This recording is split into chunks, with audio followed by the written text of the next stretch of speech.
到我白小纯一世英名，还陀了。如果真的被丢到 Two fairies in the world while they were playing a game which looked like chess, until one of them, who's called Y0ng, the fairy of the soul flow sect, had a signal about a real human who summoned him using black essence. He left his sister and went to check about what's that. As he showed himself from the sky, he found a little boy named Y0ng in High Mountain. He seemed to be surprised that finally his magic worked. As they start talking, the boy told him that he spent the last 3 years of his life trying to summon a fairy. He asked more information about his dead father and the second family which took care of him. After that, he started talking about the main topic which brought them both there. The boy wanted to get the secret of eternity. He aimed at cultivating it and to be an immortal. The fairy accepted to guide him to immortality sect. The only thing Y0ng wants to add is to leave a message for his village who were not happy to know that he will be back someday. The new journey in the fairies' world just got started. It appeared to the boy that Lee is a very important person in that world, so calmly he led him down in a green area and told him that he can start learning down there. Another fairy called Zhang came to say hi. While they were getting to know each other, Shubochi had a problem with the fact that they replaced him with another weak boy. He started attacking them with his magical swords. Zhang kept protecting the new boy until Chu used the blood that came out of his nose and put a spell on him. The result was a seal on his hand, but the big guy told him that he has nothing to worry about if he will not accept the fight. In the next scene, Zhang took the boy in a tour around the kitchen and introduced him to 8 other workers. Then it was time to choose a pot. Something will signify his job as a worker in the ignition oven. The boy spent hours looking for a light pot to be easier for him to carry it, and the choice landed on a turtle-shaped pot. At night, the boy recalled what happened with him that day and told himself that he wants the secret of immortality. By taking a look on some of the papers which were there, he remembered Zhang's explanation what they will do next. The steps were so complicated, and while he was crying his luck, he heard some voices outside. Slowly he turned off the lights and stepped to the door to spy. The view was about a feast, meat and drinks, and people eating greedily. As he was trying to go back to his room, they caught him and revealed that they will not let him go. They forced him to eat with them the spiritual food, while explaining that by eating the food, they helped their bodies to stay healthy, and they insisted about keeping it a secret. After one day, they gathered again. The boy showed how impressed was about the magical food. They laughed at him and explained that the food has no powers. And there are 3 possible methods for farmers to develop their skills. The first one is by using a medicine, as their mountains are well known by their production of contraceptive pills. The second one is about weapons, refining equipment. And last but not least, the third option, where almost all the students worked on it, the formation of the spiritual reform. It requires collecting the power of the sun and earth and to direct it towards the goal. This will lead to the appearance of a special seal on the creatures who used it. Also, that will improve his skill. Then he told him about the spiritual guard of their sect, a soul that is made perfectly and refined more than 10 times.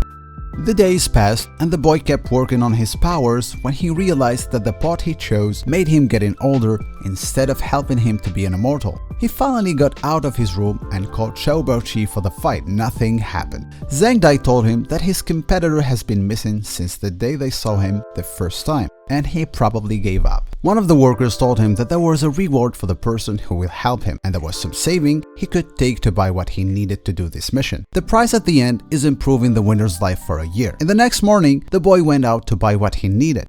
However, the saving could barely help him to buy a piece of paper. Unexpectedly, when he was standing on a line in a shop, Shubochi appeared with 2 of his servants, totally ready to start the fight. Y0ng was so afraid and started running away asking for help. Indeed, the fight got started, and when the 8 workers came, they were shocked by what they saw. The boy was fighting so hard and he won at the end. It was then when they realized that he's the 3rd level already. The bell started knocking and announcing the beginning of the exam, which will allow them to be in a higher level and to make them join the foreign sect as students. The boy was so optimistic, but Zhang asked him to calm down because none of them could ever make it in that exam. The exam got started and the group gathered to make a plan. The 9th workers suggested being the last ones in order to keep their energy while the others exhaust themselves. As they start their journey to get to the gate on top of that mountain, they faced a lot of obstacles and they kept moving forward till they arrived to their destination. they caught the 3 first places. The guard told them by getting through a portal which was there, they will be making the first official step to being immortal. And instead of taking this golden chance, they decide to make a deal with those who want to make this step. He will let them go in his place if they will give him 200 magical stone, and that will save him off of his poverty. At first, the guard did not agree on that, but they proved that they respected the rules and he had not the right to stop them. The girl from Hava's tribe suggested paying 2,000 stone and they agreed to take them. A couple of moments later, an old man arrived and expressed his rejection and decided to take that group to the court. While they walked by the door, he tricked Bai Xiaochun and threw him toward that gate. The trick would end Bai Xiaochun's plan, but the turtle shaped pot didn't move and saved his master by throwing that old man instead. The group became rich. As they were counting their spiritual stone, the voice of Li came out of the sky and started picking them up to join their different foreign sect. Bai Xiaochun met Y0ng Fei, who gave him a warm welcome and started explaining how the studies in pharmacy will be going. Then they went together to a huge library. It was so fascinating to see that much of books, and the most interesting things were the holy books. The boy kept looking for something which contains the method of the eternal life. When he found it, the dean of the library started explaining how that method works. He told him that many people tried, but none of them could really succeed. The boy insisted to take it and asked the dean to put a seal on it. When he went out, he started reading until he found that old man who pushed him to the gate. It appeared then that they are in the same foreign sect. That old man didn't think twice before attacking the boy, and they start running until Bai Xiaochun found himself inside of an exam room where he drew some signs that signifies him, and the exam started. After following the instruction, he got his points. The examination was so exhausting and it sucked up his energy. When he got out, he met the girls from Hava's tribe, and then he saw Li's sister, and they saw that room showed the light of Bai Xiaochun's signs, which means that he did a great performance. Li's sister tried to beat the record, but she failed every time. The column showed the total sign. That was the topic of the day between the crowds. So mysterious and strong. After thousands of years, finally someone could activate the 10 columns. And at night, it lighted with that total sign and the boy got the treasure. When the door opened, people were waiting to see the owner of that huge power, but he tricked them and sneaked out. They could see a piece of his cloth. Chu Qingqi kept following him until Li appeared and stopped them. When Bai Xiaochun got rid of them all, he opened the treasure to see his elixir, but the spiritual chicken stole it and ate it. And the next day, Bai Xiaochun wondered how smooth his journey was and how he was doing great. At night, he starts following the method that he read about, but when he woke up in the morning, he found himself starving till death. At that moment, he realized what the dean told him, so he decided to take his revenge from the hand who stole his elixir by going to Chanyun Mountain, where Lengui chicken farm is situated, and he stole hand to fill his empty stomach. In the morning, when he was walking around, he heard Li's sister talking about the thief. She was telling people that the one who will catch him will be awarded by taking her necklace. Somehow, Bai Xiaochun convinced her that he was the perfect person to take care of the farm, so she gave him the authority to be there whenever he wants. That was his golden chance to steal as much as he needed. And indeed, that night he went to steal a hand, but in the middle of his attempt, the voice of the sister seemed to be so close. He felt so embarrassed, but then he found out that she was not talking to him. He again manipulated her and took the necklace for the good job which he didn't even do. He kept stealing after that and filling his stomach to train for the method of becoming an immortal. For a moment, everything was so fine until Li comes out and discovers everything. It was so shameful, and the boy had no other choice except running away to the Snacks Valley where he got stuck.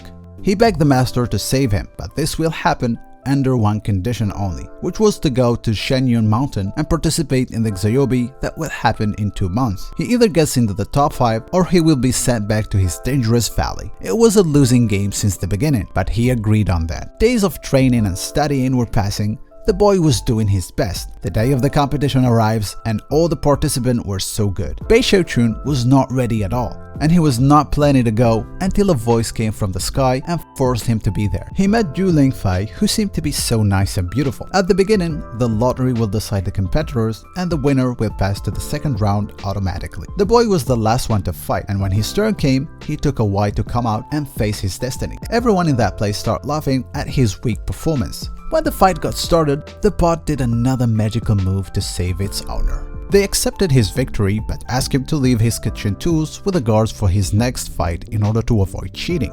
one of Bei Xiaochu's nightmare became a reality when the lottery made him fight with Feng Yan, who's one of the strongest competitors. At the beginning, the little boy managed to gain some time to get rid of his adversary. However, Feng started the attack and got surprised by the reaction of Bei, who started crying and begging to let him win. It was so pathetic to ask for such a thing, so he forced Bei to show at least one move. As the boy was trying to show them a bit of his talent, Feng got bored and didn't wait till the end. He starts another attack, and Bei did what any boy in his place would ever do, protect himself with the spells he bought. When he saw that he had no more spells, he gave up, but the necklace of Li's sister protected him and caused some injuries to the other competitor. At the moment, things got more serious, and they both attacked with their sword, which got attached in one point, and unexpectedly, Bei won. In the third round, Bei faced the pretty girl Du Lingfei, who was not satisfied with his methods. As they started, she attacked him with no mercy and stabbed his chest. He fell down. Everyone thought it was a serious thing, but it appeared that he was only checking the hardness of his jacket. The girl at the beginning freaked out, but when she knew that the injury was not real,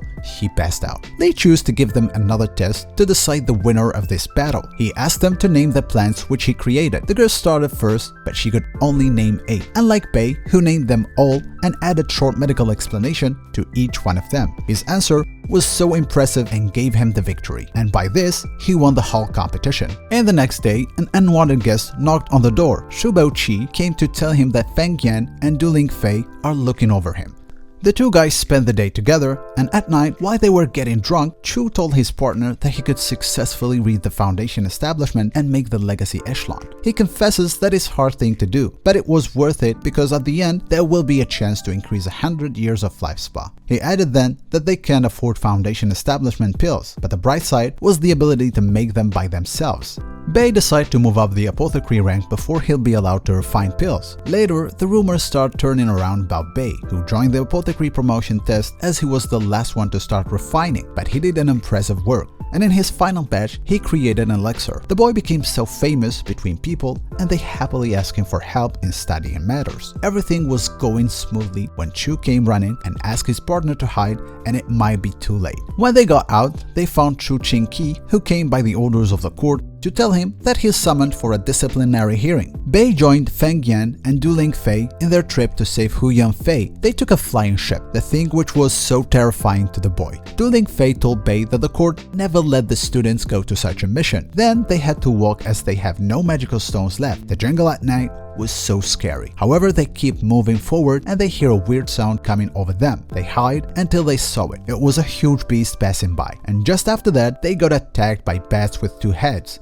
Bei disappeared after this incident and the bats kept following him. In the morning, Du Lingfei was so worried about Bei until she heard his voice coming back and started telling them what happened to him all night and how he fought the bats. The forest was so dangerous place to walk in. Feng suggested staying all together, and then they go to their destination in Hafa's property. A temple in the middle of the forest, they got into it, where they found a man with a long hair. He guided them until a song stopped them. It was made by some strange creatures. They were on a tree. Suddenly the man who guided them disappeared and red shadows started attacking them. A couple of minutes later, they found themselves trapped. Du Lingfei attacked the man with long hair and he disappeared. The red shadow showed itself as it's a monster in woman's body. She stopped Bei from getting to the gate. However, when he attacked her, she disappeared as well. The group found Hu Yanfei stuck in a tree. They gave him a medicine and he opened his eyes right after that. Du Lingfei and her brother could make it out, but Feng showed another face to Bei and he tried to kill him. Unfortunately, he just got himself stuck with a magical tree. As he was trying to get himself out, the man with long hair came again and told him that he might never get out and probably he will be killed soon. I hope you enjoyed this part and wait for the next one. Take care!